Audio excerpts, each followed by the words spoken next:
everybody. This is Dr. Novak again. I hope everything's going well with you. In this video, what I'm going to do is show you something that is very popular in the aquarium hobby. But someone asked me, they said, I'd like to put some plants in my aquarium. And how do I do it without building a big back to my aquarium or big structure in the back in order to use a plant like this. Now this is what they call devil's ivy. And devil's ivy is a very, very popular plant sold in every hardware store. I bought this at the hardware store, $5 for a pot like this. And I'm going to show you how to clean it and how we can use this devil's ivy to help purify your water somewhat and to cosmetically look nice. Now, being out in the Lominie, putting these in the goldfish aquarium is perfect. I have plants out here, and it's going to look nice. But I'm thinking about doing it to my 90-gallon too, because the 90 gallon's a big tank, and I'm going to show you how I'm going to do it. One person said, yeah, but I want to do something because I have a rim aquarium, not rimless. I said, sure, I'll design something up and I'll make a video and you can use it in a rim aquarium along with a rimless aquarium. So it's going to be versatile. It's got to be inexpensive. It's got to be easy to make. You know, if you go like 1 through 10, 10 being the hardest, I would rate this as a 2, very easy to make. And just about anyone can make it. I'm going to show you the tools you'll need. And it really is going to look nice. Now, this devil's ivy here, this is Pawfly's family. It falls under that family. You also have another family, as you'll see on my left of me is it would be what they call philodendron. That's a philodendron. A lot of these that people buy are philodendrons, and they don't know they're buying a philodendron. Now, I'm going to give you a few pieces of information about plants like this. First of all, if you have cats, this is poison. It's poison to humans also if you try to eat the leaves. A lot of your philodendrons and a lot of your Pawflys are poisonous to cats and animals and even to humans if you try to eat this leaf. So keep your animals away from chewing on the leaves. Cats may want to chew on it. Keep them away from them. Okay, that's just a little bit of a warning. Second of all, the Pawflys compared to a philodendron, like philodendron has like over 400 species of plants, and it's very common that if you're in a greenhouse or if you're in a flower shop, they would just call this a philodendron. But this one really is not. It actually falls under the family of Pawflys. But either one will work. In fact, there is a lot of plants today that you can use in your aquarium that are terrestrial plants that could be used in the aquarium. It's a big secret. And the reason it's a secret is they do not want you to know the terrestrial name of the same plant that they're selling you to put into your aquarium. Okay, pennywort, for an example, is one of those plants that goes both ways. Very big secret. I once had a professor who actually taught aquatic plant biology and I went to his garden because he had greenhouses and stuff like that where he sold aquatic plants and he sold lilies, stuff like that to people. And he didn't even want to tell me the certain plants he was using because you can buy them at the garden center and he converts them over to aquatic use and then he sells them as aquatic plants, jacking up the price. So that's a real big secret out there. So let's take a look at how we can take this plant and utilize it and make an easy container for the aquarium. So the best thing I found out for these plants, you can use a strip light, but the best lights are over the tank lights, like lights like can lights, like the Asta 120 lights. And the Asta 120 lights can be used because they're higher up and they will give extra light to these particular plants. They seem to do very good with artificial light because they're a low light plant or a moderate light plant to begin with. So they seem to do quite well with can lights. Now, since I've been using the Asta lights, I have over 6 of them I've been using. And I do not use the expensive over the tank light because, well, it's expensive and you can buy these Asta lights for about 89 bucks. And if I had a big aquarium, so at that price, they even come out where you can buy 2 of them less than you can a fluval light. Doesn't make sense, but it depends on your circumstances. Plus the fact they could be dimmed down on the antique tank. I'm only using that light at about 80%, not even 100%. So they can be dimmed down, and now they're a lot smarter than the older Asta lights are because they come with a remote now. You can turn them down. You can't change colors on them like you can a fluval, so you don't have that. But being that you can put them above the aquarium, 6 inches, 8 inches, 12 inches, whatever you like. Having terrestrial plants like this growing out of the back of your aquarium looks nice cosmetically, and the lights will provide light for it, so they will flourish. But there is a few things you have to know when you buy a plant like this before you just put it in the aquarium, and I'm going to go through the whole thing in this video. How to clean them, and then how to make a container that will fit rim aquariums and rimless aquarium. And it's really an easy, nice project. But for those of you who are new and say, yeah, I'd like to use a plant like this, put it in the back, but I can't put a big, huge, long container, and this is not going to be acceptable, wife acceptable to put it in the living room, dining room. However, it looks so nice. I think I'll do it to my 90 gallon just because it looks nice. It cosmetically, since you don't have a lid, this is basically if you don't have a lid, so the plants could grow. Basically, it's going to twofold: clean your water or help clean your water, and cosmetically look nice. And the plant will use the nutrients from the water. So that's what this video is about, and let's get started. Okay, the first thing you're going to do is you're going to have some certain parts. No, we are not going to use a mesh. This is too much work, and too many hobbyists won't want to put the time in to make one of these. A basket or a container out of this. So forget this. We're not going to use this. I'm going to show you a very easy way. We're going to use a basket. This is a plant basket. I will have links below for everything I'm talking about. You get this on Amazon, and I think you get 3 or 4 baskets for the price. I think they're $4 a piece.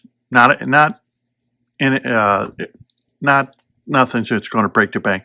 This is a plant basket, open cell plant basket. You can make a BCB basket out of these, in fact, and I show on a video exactly that, me making a BCB basket out of it. Anyhow, so we're at the workbench here. This is what you're going to need. I'll leave a link for it. You could buy, they come in 3s, and I'm going to show you how to use it. Another thing you're going to need is you're going to get the you can order this from Amazon, or you can go PetSmart, Petco. See, these are suction cups that you use for airline tubing. They have a little clip on it. You see that? Little clip right here. and the Airline tubing gets in here. You can buy these on Amazon too. They're inexpensive. Sometimes they'll come in a package where they'll give you some Airline holes, and they'll give you little check valves and other little garbage in it to hook up Airline holes. Or you can just buy the suction cups. And these I have used, and they're pretty good. So what we're going to do is make this, and we're going to have it so it gets suction cup onto the aquarium. And I'll show you how exactly I do it. Okay, the first thing we're going to do is drill some holes so we can suction cup and put the suction cups on here. Here I got a piece of wood. Another thing you may want to do is you're going to need a drill, and you're going to need a step drill, and at least have a 5/16 end on it. Now, you can use a normal drill, but it's better off to drill into plastic with a step drill. These you can get off the internet. You can buy them at Harbor Freight Tools. They're real cheap. You don't need to buy a step drill that costs $45 a piece, but you can usually buy step drills in packages of like 3 or 4. This is Harbor Freight. I bought 3 of them for $15. So if you're going to really do anything with plastic, it's best to use a step drill, because if you use a normal drill will usually drill into the plastic and grab it, and sometimes can twist, and then the hole will not be round. It will get out of shape, and then you'll just mess up your basket. So the first thing I do is I stick a piece of wood in here, and I'm just going to put a hole right in the center here. That's my starter hole. These are just pilot holes, as I call them. Okay, and then on the other side, now you just go 90 degrees, doesn't matter what side you do, and do the same thing. Put a hole here, and come on this side, and then put another hole on this side. Okay, now as you see, you got 2 holes here, 2 holes here. They don't have to be perfectly lined up. And then all you have to do now is take your step drill, and that's it. See how easy it is? Once you have your pilot done,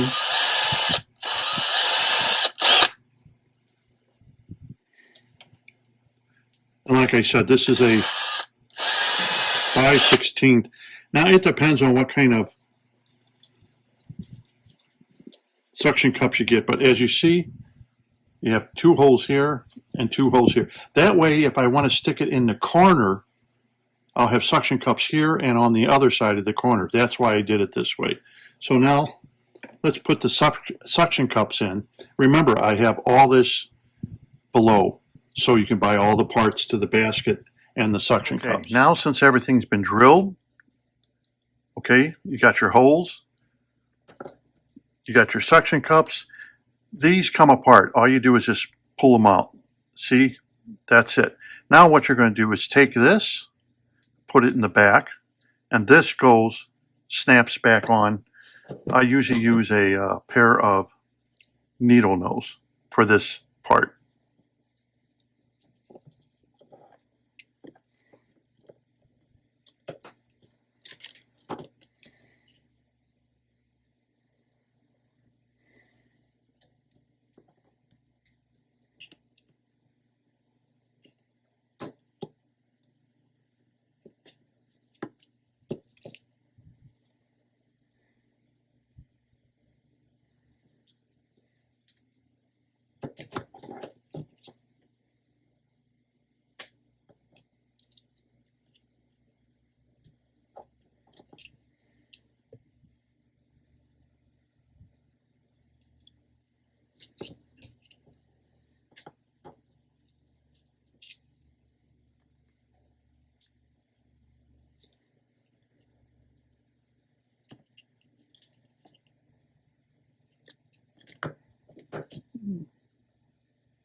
Okay, that's it.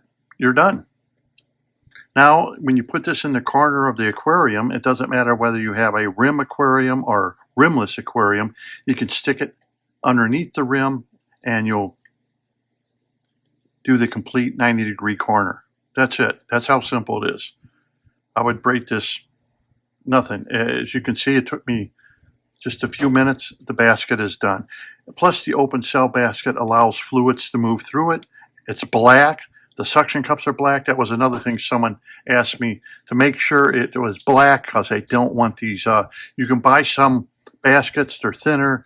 They're clear, and they didn't want clear. They said, I have a black background, and could you show us how to do something in black so it disappears? That's it. Okay, next, let's get to the Devil's Ivy and clean it. I'll show you how to do that, and I'll show you how to install it. It's not hard. It takes only a matter of minutes.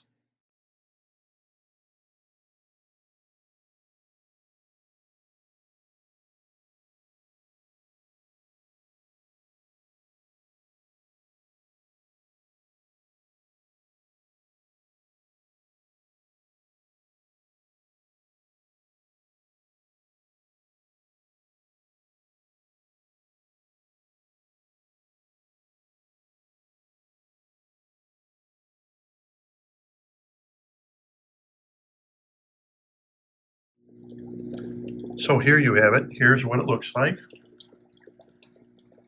It's black. It's holding on to the glass. That's not going to come off. And that's it. You can also use cuttings to put in here, but just make sure you clean it. Also make sure you get all the vermiculite out of the plants.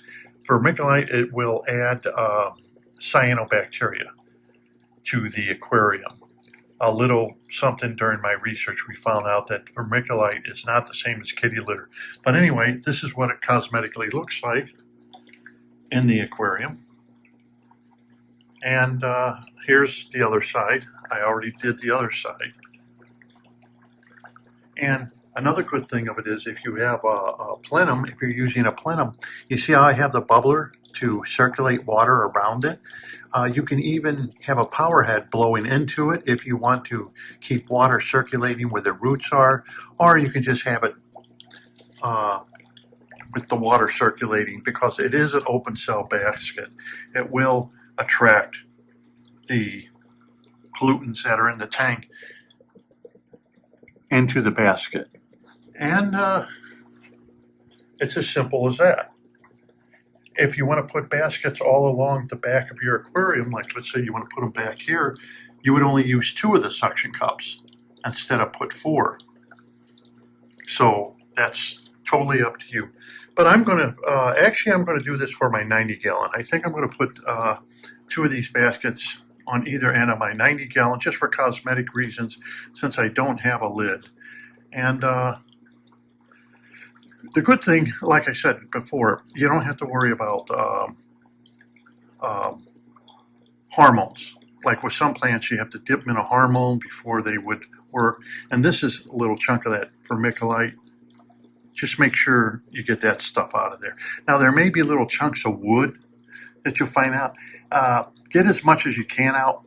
If some of it's left, don't worry about it. The wood is just going to act like any wood in your aquarium and deteriorate with bacteria. Will start attacking it. So as long as you have a good enough redox and stuff. But that's it. So that's the way you can plant up a pothos or a philodendron. Like I said, either one will work. Just remember that when you use these plants, these pothos, they are poisonous to cats. So if you have a cat that likes to get on top of your aquarium, you don't want them eating these leaves because if you look, they're even poisonous to humans. So they're definitely going to be poisonous to your cats.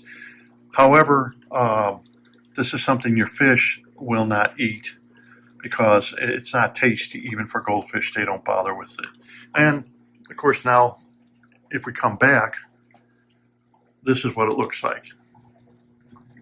So it just adds a little something to your aquarium. And as you notice, using the can lights and then shining on here adds light to the plant so the plants can grow. Here, let me move this, see? That's the Asta 120, and there it is. It's that simple. It's easy to pull out if you want to clean it, but because the basket has holes all the way around and it's tapered, that's the other thing. You see how the basket is tapered? Let me wipe this down for you. See how the basket is tapered? It allows water to circulate even in the back against the aquarium. It's not sitting against the aquarium glass because of the taper. It allows water to circulate all the way around and get into underneath and all, so the plant can work more efficiently. Well, this is another option than trying to build something on the back, having a pump, pumping the water through all your plants and then going back into the aquarium. This is another option. Yes, it does take up a little bit of room in your aquarium, but for example, like the 90-gallon, it's not going to make any difference. It doesn't make any difference in this aquarium either. The fish don't really use the very corner of the aquarium, and it's nothing to worry about. But there you have it. Cosmetically, it looks nice, and it looks, I don't know, it gives you more, what can I say, a natural look, having plants growing out of the tank as well as growing in the tank. And for a few bucks, and we're only talking a few bucks here, you can put plants in. And remember, there's more than just philodendron or pothos that you can use as a plant that can be put in these baskets, because there is a lot of plants that are terrestrial that like to have their feet wet, but the rest of them likes to stay dry. Almost like the bamboo. The bamboo likes to have its feet real wet and the rest of it dry. And I've been testing this out to see how it's working out in the aquarium. As you notice, it seems to be getting a little yellow, and I don't know if that's because it's grounding, it has too much water. I'm checking it out, but it's been here now for a few months, and I'll let you know how it comes up. It seemed to be doing well at first, but now it seems to be giving away a little bit. But for the goldfish aquarium, it's good enough. Anyhow, this is Dr. Novak. I hope you learned something with this and about the pothos and philodendrons. And until next time, happy fish keeping.